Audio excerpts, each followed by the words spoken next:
So welcome back to the car from Publix. They did not have what the wife wanted. We'll do another remote start for you guys really quick.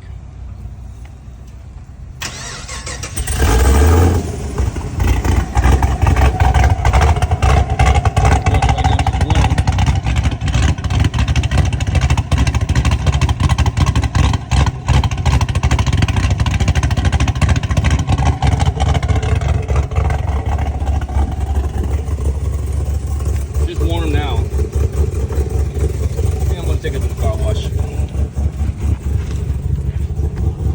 Get her nice and clean. Yeah, I think I'll do that. I think I'm gonna get her nice and clean and go from there. I'm already out, so I might as well do that.